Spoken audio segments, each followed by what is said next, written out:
नमस्कार, IND inside में आपका स्वागत है। मैं हूं आपके साथ दिव्यांशु जोशी।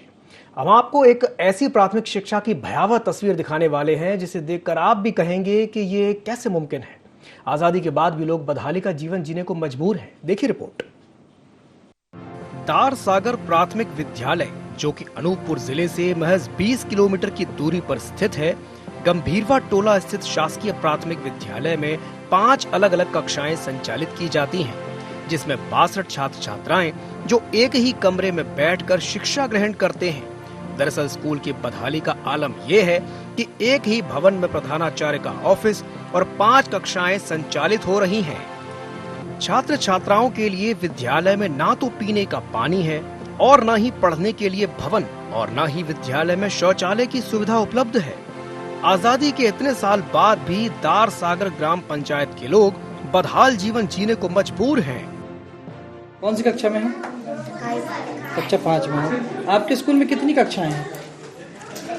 क्लास कितनी है? 1 2 3 4 नहीं, वो तो 5 कक्षाएं हैं। कितने रूम में पढ़ाई होती है? कहाँ पे आप लोग बैठते हो? यही सब बताएं। सारे के सारे एक ही जगह बैठते हो, एक ही क्लास में बैठते हो, यहीं पे? और कब से बैठ रहे हो बेटा आप लोग ऐसे? कितने साल से यहाँ पढ़ रहे हो आप? स्कूल की हालत बस यहीं तक बदतर नहीं है। स्कूल में नल लगाया गया ताकि मासूमों को पानी के लिए परेशान ना होना पड़े, लेकिन हालात ये हैं कि जिस नल को लगाया गया उस नल से पानी आने की व्यवस्था ही नहीं है। स्कूल में स्थित एकमात्र कुआं भी ढह गया है, जो कि भविष्य में छात्र छात्राओं की मुसीबत का सबब बन सकता है। इसके साथ ही इस स्कूल में 62 छात्राओं में 85% छात्राएं आदिवासी बाहुल्य समाज की हैं।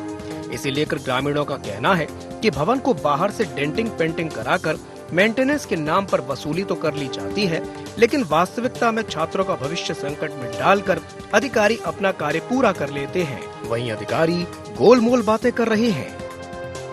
हमने सीओ को भी शिकायत की और सीओ साहब को यहाँ लाए भी थे, उनको दिखाए थे भी जांच के लिए। ये हमारे बगल में यहाँ कुआं भी ये जो पूरी तरीके से बरसात में भसक गया, कोई इसको ध्यान नहीं दे रहा है। कितनी कक्षाएं लगती हैं यहाँ? ये पहली से लेके 5वीं तक। और सारी कक्षाएं एक ही रूम में रहते हैं सर। एक ही रूम, मतलब एक ही कक्षा है, बाकी 5 क्लासेस में एक ही कक्षा में संचालित हो रही है। बस उसी में अपने टेबल कुर्सी, अपने अलमारी वगैरह सब उसी कमरे में। एक ही रूम में कार्यालय और कक्षा दोनों संचालित की जाती है। 5 क्लास जी। लगभग 60 से 62 बच्चे हैं और यहाँ सारे आदिवासी। सांसद का ससुराल है यहाँ पे, उनके पति यहाँ से हैं, उसके बाद भी ये दिक्कतें आ रही हैं। जी जी, बहुत सारी दिक्कतें आ रही हैं। अच्छा, और पानी की क्या व्यवस्था है यहाँ? पानी यहाँ ये मिनी हाईवा क्रॉस करके बच्चे पानी पीने जाते हैं, उनको बहुत दिक्कत है, कभी भी कुछ भी हो सकता है। अच्छा। और यहाँ जो है वहीं से पानी, यहाँ नल बनाया गया है, उसके बाद सिर्फ ये फॉर्मेलिटी है, नल है, यहाँ कोई पानी यानी उपलब्ध नहीं है। कोई पानी उपलब्ध नहीं है जी। छोटे छोटे बच्चे जो है लाइन क्रॉस करके या रोड क्रॉस करके पानी पीने जाते हैं। मिनी हाईवे क्रॉस करके जाते हैं। अच्छा, ये कितने साल ये संचालित होते हो गया होगा आपके? ये काफी दिन से है और ये अभी अभी बहुत ज्यादा हो गया है। ये स्कूल के संबंध में मुझे अभी कोई मामला संज्ञान में नहीं आया, आज जानकारी हो रही है। अगर ऐसी कोई समस्या है तो मैं संबंधित विभाग के अधिकारियों से कोऑर्डिनेट करके निराकरण कराने का प्रयास करूँगा। शिक्षा को लेकर सरकार चाहे लाख दावे कर ले, लेकिन इसकी जमीनी हकीकत तो कुछ और ही बयां करती है। नौनिहालों के जीवन के साथ अधिकारियों का खिलवाड़ लगातार जारी है, लेकिन ऐसे में मासूम की शिक्षा उनके लिए और उनके परिवार के लिए काफी गंभीर चिंता का विषय बन गया है। IND 24 के लिए अनूपपुर के कोतमा से हिमांशु पासी की रिपोर्ट।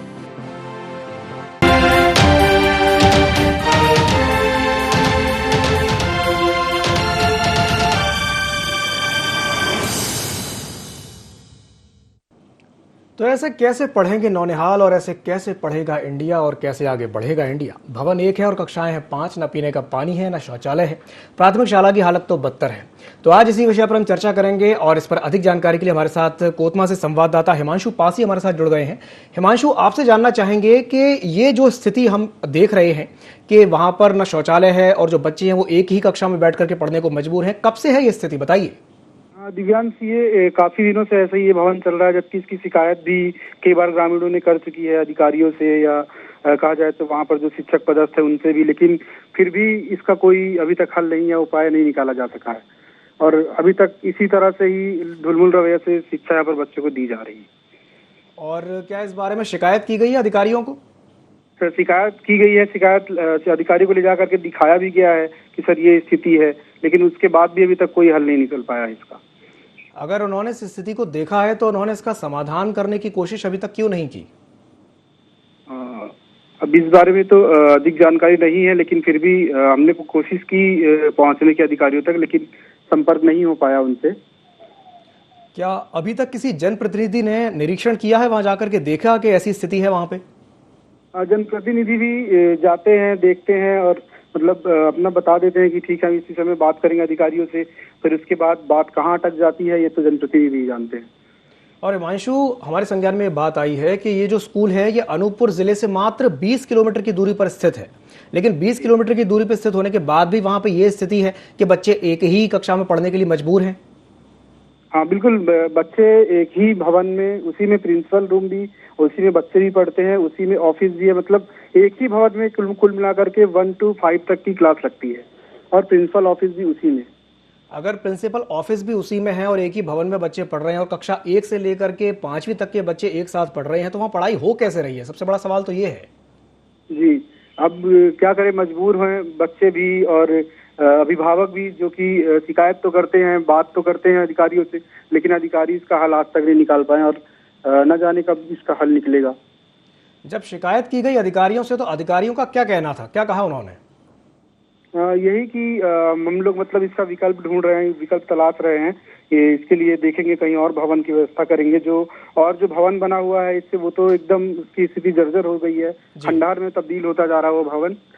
अब उसके बाद कहाँ पे और इसका विकल्प देखा जाएगा, अब ये तो आने वाले समय पर ही पता चलेगा। और ये जो विकल्प की तलाश हो रही है ये कब से हो रही है, कितने समय से हो रही है? अब ये तो अधिकारियों को कब से नॉलेज में है ये चीज की, मतलब एक ही भवन में 1 to 5 तक की क्लास और प्रिंसिपल भी उसी रूम में मतलब सारी ऑफिस भी जो है अपना मेंटेन होता है उसी रूम में। तो अब ये विकल्प कब निकल करके आएगा, अब ये तो देखने वाली बात होगी। और हिमांशु, मैं आपसे ये भी जानना चाहूंगा कि ये जो वहाँ पर स्थिति निर्मित हुई है कि 1 से लेकर के 5वीं तक के जो बच्चे हैं वो एक ही कक्षा में बैठ करके पढ़ाई कर रहे हैं, ये कब से बनी हुई है स्थिति? क्या शुरू से ऐसा ही है? नहीं, शुरू से तो ऐसा नहीं है अभी, लेकिन कुछ सालों से ये ऐसी स्थिति चल रही है। मतलब इसके बारे में कई बार कंप्लेन भी की गई, लेकिन कोई इसका हल नहीं निकाला जा सका। और हिमांशु, मैं आपसे ये भी जानना चाहूंगा कि उस विद्यालय परिसर में और वो कौन कौन सी समस्याएं हैं जिससे दो चार होना पड़ रहा है बच्चों को? बच्चों को वहाँ पर मूलभूत सुविधाएं भी नहीं उपलब्ध हो पा रही हैं, जैसे पानी हो गया, शौचालय हो गया, ये सारी मूलभूत सुविधाएं जो बच्चों को मिलनी चाहिए वो भी वहाँ पर उनको उपलब्ध नहीं हो पा रही। बैठने की तो बात ही अलग है कि एक ही भवन में 1 से 5 तक के 60 से 65 बच्चे बैठते हैं, वो बात तो अलग है। यहाँ तक कि उनको पीने के पानी के लिए दूर जाकर के पानी पीना पड़ता है। पीने के पानी के लिए भी उनको दूर जाकर के पानी लाना पड़ता है।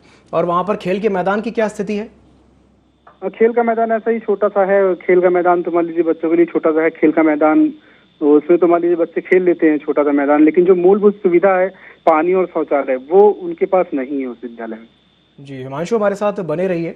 इस बीच में हमारे साथ एक और मेहमान जुड़ गए हैं। हमारे साथ दयाराम जी जुड़ गए हैं जो कि शिक्षक हैं शासकीय प्राथमिक विद्यालय गंभीरवा टोला के। दयाराम जी, बहुत बहुत स्वागत है आपका ND24 में। जी दयाराम जी, मैं आपसे जानना चाहूँगा कि आज चूँकि आपके विद्यालय की बात चली है, आपके विद्यालय की बात हो रही है, तो वहाँ पर ये देखने में आया है कि जो बच्चे हैं कक्षा 1 से लेकर के 5वीं तक के बच्चे एक ही कक्षा में बैठ करके पढ़ाई कर रहे हैं, तो ये कैसे संभव है? और उसी कक्ष में प्रिंसिपल का ऑफिस भी है, तो ये कैसे मतलब संभव हो पा रहा है और आप किस तरीके से बच्चों को शिक्षा दे पा रहे हैं? जी जी, क्या है सर, मैं वहाँ तैनात शिक्षक हूँ जी। अभी मेरा विद्यालय जो पोस्टेड है कहीं दूसरे जगह सर। जी। अभी पिछले साल अभी मैं आया हूँ, वहाँ मैडम थी, वो मैडम अभी D.Ed में है। जी हाँ, तो अभी मैं 1 साल से काम कर रहा हूँ सर वहाँ। तो आप वहाँ 1 साल से काम कर रहे हैं और ये जो स्थिति है ये पिछले 1 साल से आप देख रहे हैं, ऐसा? जी जी सर। तो आपने इस स्थिति को लेकर के कुछ किया या आपने कभी अपने अधिकारियों को अवगत कराया कि वहाँ पर ऐसी स्थिति है कि एक ही कक्ष में बैठ करके कक्षा 1 से लेकर के 5वीं तक के बच्चों को पढ़ाना पड़ रहा है, एक असुविधा हो रही है आपको? जी जी जी सर, अवगत कराया हूँ सर। अवगत कराया, तो उन्होंने क्या कहा इस बारे में? जी आज इसी संबंध में सर इंजीनियर सर शायद आ रहे हैं, मेरे को फोन आया है अभी। जी जी। कि शायद उसका मूल्यांकन की कैसे क्या करने आ रहे हैं, तो मैं जाना है विद्यालय अभी। जी जी। दयाराम जी हमारे साथ बने रहिए। इस बीच में हमारे साथ एक और मेहमान जुड़ गई हैं, हमारे साथ अंजलि सिंह जुड़ गई हैं जो कि संकुल प्राचार्य हैं। अंजलि जी, बहुत बहुत स्वागत है आपका ND24 में। जी सर, नमस्कार। अंजलि जी, मैं आपसे जानना चाहूंगा कि ये जो स्थिति है स्कूल में कि बच्चे कक्षा 1 से लेकर के 5वीं तक के बच्चे एक ही क्लास में बैठ करके पढ़ाई करने को मजबूर हैं, ऐसी स्थिति क्यों है, बताइए। ये स्थिति इसलिए है सर क्योंकि भवन की मरम्मत नहीं हो पाई है जी। कक्ष अच्छे से उपलब्ध नहीं है, इस वजह से। और भवन की मरम्मत क्यों नहीं हो पाई है? भवन की मरम्मत के बारे में ये जो टीचर है वहाँ के, वो लोग तो जानकारी मुझे नहीं दिए हैं कि ये प्रॉब्लम है करके। जन शिक्षक को बताए होंगे, लेकिन मुझे जन शिक्षक जानकारी नहीं दिए हैं सर अभी। जी। अंजलि जी, हमारे साथ दयाराम जी भी जुड़े हुए हैं और दयाराम जी से मैं जानना चाहूंगा, अभी भी अंजलि जी से हमारी बात हुई और वो ये कह रही हैं कि ये तो शिक्षक ही बता पाएंगे कि स्कूल के भवन की मरम्मत क्यों नहीं हो पाई। दयाराम जी, क्या कहेंगे इस पर? जी सर, क्या है सर, भवन है, भवन पर्याप्त मात्रा में है वहाँ। क्या है, वो जर्जर स्थिति में है सर। जी। और वो जर्जर स्थिति में कब से है, कितने समय से है? अब इसकी जानकारी सर मेरे को नहीं है। क्या है कि मैं तैनात शिक्षक हूँ वहाँ की, जी। तो कब से क्या ऐसी पोजीशन में है ये जानकारी नहीं है सर मेरे को। जी। अंजलि जी, मैं आपसे ये जानना चाहूंगा कि भवन अगर वहाँ जर्जर स्थिति में है तो उस भवन को सही करने की जिम्मेदारी किसकी है और क्यों अभी तक उसको ठीक नहीं किया गया? सबसे पहले तो सर इसकी तो जानकारी देनी चाहिए जो भी शिक्षक है वहाँ पे जी। कि ये प्रॉब्लम है करके, जी। तभी जाके देखा जाए वहाँ पे और उसके समाधान किया जाए। जी। अंजलि जी, क्या आपने कभी वहां जाकर के देखा कि वहां क्या स्थिति है? आप कभी गए हैं स्कूल में? गंभीरवा टोला पहले गई थी सर, जब मेरी ड्यूटी लगी हुई थी जी। उसमें परीक्षाएं होती हैं तो बच्चों को देखने के लिए। इसके बाद अभी बीच में जाना नहीं हुआ है क्योंकि मूल्यांकन में ड्यूटी लग गई थी। अच्छा। और अभी नहीं गई हूँ सर बीच में। अभी कब से नहीं गई हैं आप वहां पे? सर कितना समय हो गया? 4-5 महीने से नहीं गई हूँ। 4-5 महीने से आप नहीं गई हैं और ये जो स्थिति है काफी लंबे समय से है। तो जब आप पिछली बार वहां गई थी तो क्या वहां सब कुछ ठीक था, क्या सब कुछ सही था? पहले मैं प्रभार में नहीं थी, अभी आई हूँ मैं प्रभार में। जी। इसके पहले एसपी सिंह थे, सुमन सिंह, जिनका ट्रांसफर हो चुका है। जी। तो जिनका ट्रांसफर हो चुका है वो पहले थे और अब आपको आए हुए ज्यादा समय नहीं हुआ है। तो आपने अभी तक जो स्थिति वहां पर देखी है उसे लेकर के आपने कुछ किया, क्या आपने अधिकारियों को अवगत कराया? के लिए कोई आवेदन नहीं आया है और उस भवन के बारे में कोई बात ही नहीं आई है सर।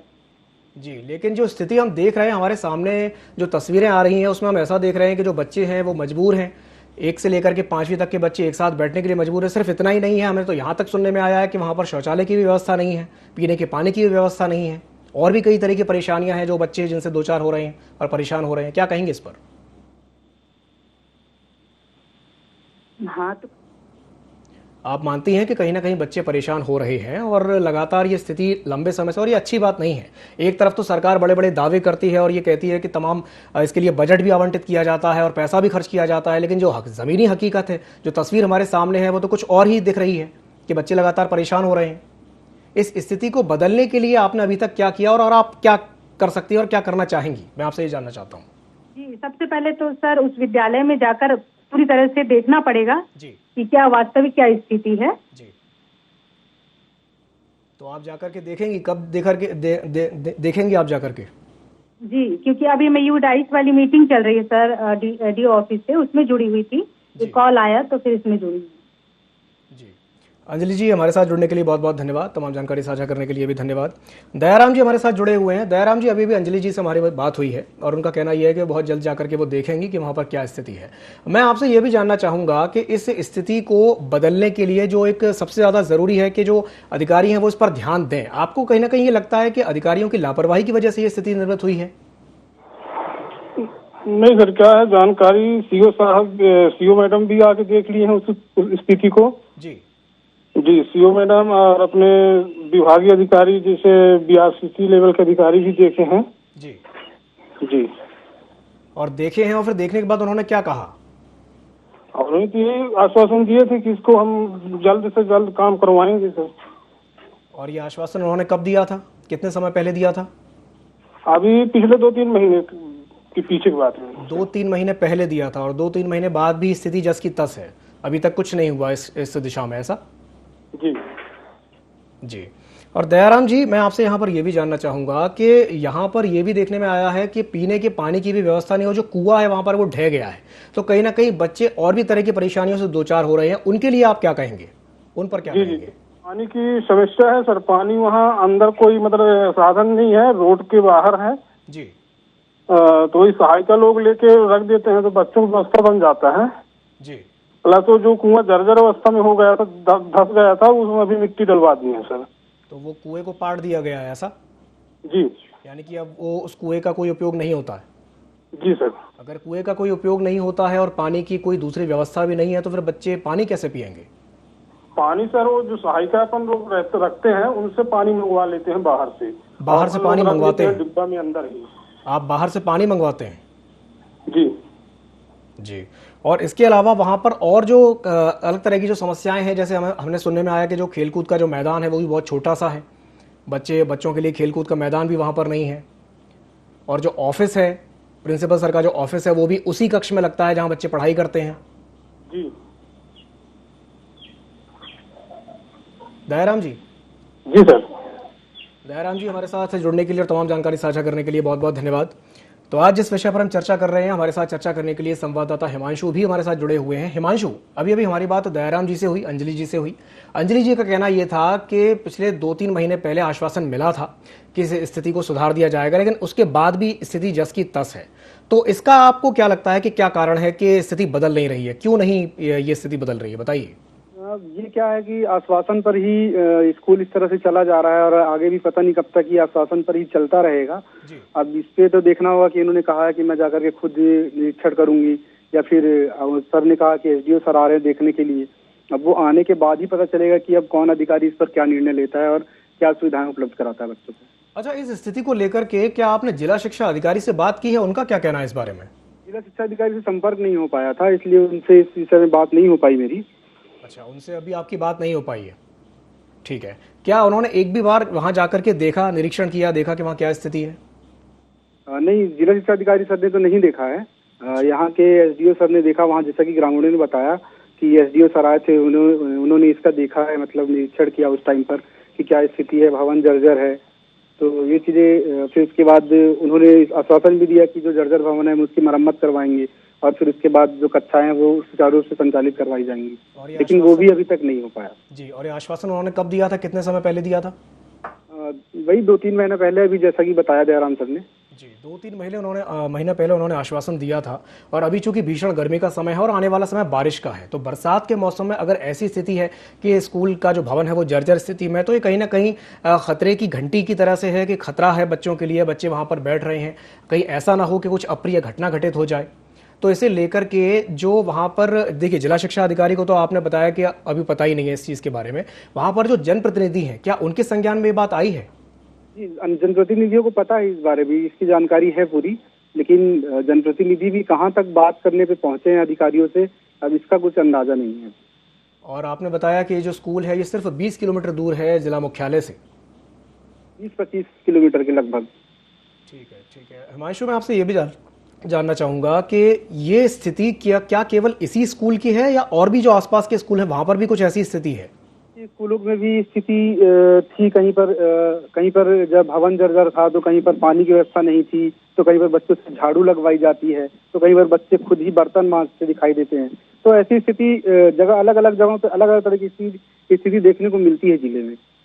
मतलब ये कहा जा सकता है कि और स्कूलों में भी कोई स्थिति खास अच्छी नहीं है। कई जगह ऐसा भी देखने में आता है कि जो बच्चे हैं उनसे ही झाड़ू लगवा ली जाती है। हिमांशु, मैं आपसे ये भी जानना चाहूंगा कि ये जो स्थिति यहाँ पर निर्मित हुई है कि जो बच्चे हैं वो लगातार परेशान हो रहे हैं, और जो उनके अभिभावक हैं, क्या उन्होंने पहल की है इस स्थिति को लेकर के? अभिभावक अब अपने ग्राम स्तर पर तो बात करते हैं, जो भी जनप्रतिनिधि होता है या सरपंच होता है, जो सचिव होता है, उनसे तो वो अपनी बातें रखते हैं, लेकिन उनकी बातों पर कितना अमल करते हैं अधिकारी, अब ये तो स्थिति ही बता रही है देखने पर। जी, मतलब उन्होंने बात तो रखी, लेकिन उसके बाद भी कहीं ना कहीं ये कहा जा सकता है कि एक लापरवाही पूर्ण रवैया देखने को मिला है, जिसके चलते यहाँ पर जो स्थिति है वो लगातार ऐसी की ऐसी बनी हुई है और कोई इस पर ध्यान नहीं दे रहा है। हिमांशु, मैं यहाँ पे ये भी जानना चाहूंगा कि इतने समय के बाद इतना कुछ, देखिए बजट आवंटित होता है, पैसा खर्च होता है, सरकार इतना पैसा खर्च करती है और सरकार ये कहती भी है कि शिक्षा के क्षेत्र में इतने सारे प्रयास किए जा रहे हैं, उसके बाद भी अगर ये स्थिति बनी हुई है तो कहीं ना कहीं ये बच्चों के भविष्य के साथ तो खिलवाड़ है ही है और बच्चों के जीवन के साथ भी यहाँ पर खिलवाड़ हो रहा है, क्योंकि जो बिल्डिंग है, जो भवन है, वो जर्जर स्थिति में है। वो आपने बताया कि बिल्डिंग की स्थिति बहुत ज़्यादा जर्जर है और कभी भी कोई भी हादसा भी वहाँ पर हो सकता है। अगर बारिश की हम बात करें तो आने वाले समय में बारिश का सीजन, वो इस बिल्डिंग जहाँ पे बच्चे अभी पढ़ रहे हैं उस बिल्डिंग की बात नहीं है, जो और बिल्डिंग जो साथ में बनी हुई है उस बिल्डिंग की बात है। वो जर्जर हो गया है, वो मतलब अभी मरम्मत अगर हो जाए तो सुचारू रूप से कक्षाएं उसी में चल सकती हैं, बगल में ही, मतलब स्कूल के ही, स्कूल कैंपस में ही चल सकती हैं। जैसे कि अभी एक भवन के नीचे चलाना पड़ रहा है स्कूल 1 से लेकर 5वीं तक, तो जो अगल बगल में जो उसके भवन है उनको रिपेयर करवा दिया जाए तो ऐसी स्थिति से निराकरण पाया जा सकता है। हिमांशु, क्या फंड की कोई दिक्कत है, फंड की कमी है जिसकी वजह से ये चीज़ नहीं हो पा रही है कि मरम्मत ही नहीं हो पा रही है? फंड के बारे में तो ऐसा कुछ नहीं बताया उन्होंने, और वैसे भी अधिकारियों से भी पूछा जाता है तो उनका तो कहना ही रहता है कि भाई हमको लिख करके दे, लिख करने के बाद जब आवेदन आएगा तो मूल्यांकन होगा तो हम फंड भी यहाँ से जारी कर देंगे। लेकिन उसके बाद भी ये स्थिति बनी हुई है, तो अब इसका अंदाजा तो नहीं लगाया जा सकता कि स्थिति ऐसी क्यों बनी हुई है और ये रवैया क्यों है, या तो फिर अधिकारी इस पर ध्यान नहीं दे रहे हैं या फिर सीरियस नहीं हो रहे हैं। उन्होंने कहा कि कोई लिख करके दे, तो क्या लिखित में अभी तक उनको ये सूचना मिली है? क्या उन्हें ये अवगत कराया गया लिखित में? नहीं, अभी तो अंजलि मैडम ने कहा कि मुझे लिखित में कोई सूचना नहीं मिली इस विषय पर। लिखित में कोई सूचना नहीं मिली है, ठीक है। तो लिखित में सूचना मिले, इसके लिए क्या प्रयास होने चाहिए कि उन तक ये बात लिखित में पहुंचे, तब वो ये बात मानेंगे कि हाँ ऐसी स्थिति है? अब देखना होगा। आज बात हुई है, दयाराम सर ने भी बोला है, अंजलि मैडम ने भी बोला है, तो हो सकता है कुछ आगे इन लोग अपने हिसाब से करें। नहीं तो हम तो अपनी आवाज सरकार तक और जनप्रतिनिधि तक, अधिकारियों तक हम तो पहुंचा ही रहे हैं, लेकिन देखना होगा कि जो निचले स्तर के अधिकारी हैं ये लोग क्या करते हैं, अपने से ऊंचे अधिकारियों को लिख करके देते हैं या फिर बताते हैं, इस बात की जानकारी देते हैं या नहीं। जी, और आपने वहाँ पर यह भी बताया कि पानी के साथ साथ वहाँ पर शौचालय की भी समस्या है, कि वहाँ पर छात्र छात्राओं को इसकी वजह से भी काफी परेशानी का सामना करना पड़ता है। जी, अधिकांश सब जो बिल्डिंग है वहाँ की, वो तो वैसे ही पहले ही मैंने बताया कि जर्जर स्थिति में है वो, तो अब उस पर भी कोई ध्यान दे तो सारी चीजें वहाँ से सुचारू रूप से चालू हो जाए। और पानी की भी समस्या है, तो पानी तो सर ने बताया कि हम पानी मंगवाते हैं, जबकि देखने को ये मिलता है कि बच्चे पानी पीने के लिए जाते हैं उस तरफ, और जो वहाँ पे कुआं था वो कुआं तो जर्जर हो चुका था पूरा, तो इसलिए कुएं को भी पटवा दिया गया अभी, जैसे कि सर ने बताया। जी, हिमांशु, मैं ये भी जानना चाहूंगा कि जैसे डेंटिंग पेंटिंग या यूँ कहें कि मेंटेनेंस के नाम पर जो पैसा आता है, मेंटेनेंस तो होता ही होगा, ऐसा तो है नहीं कि भाई भवन है तो उसका मेंटेनेंस नहीं होता, भवन है तो उसका मेंटेनेंस भी होता होगा, लेकिन मेंटेनेंस के लिए जो पैसा आता है तो उसके बाद भी ये स्थिति क्यों वैसी की वैसी बनी हुई है कि उसके बाद कुछ नहीं होता है और पैसा आता है और चीज़ें ऐसी की ऐसी रह जाती हैं? क्या कारण? अब इस बारे में क्या बोलूँ कि मेंटेनेंस के नाम पर तो पैसा भी आता होगा, फंड रिलीज होता होगा कि मेंटेनेंस करा के रखना है।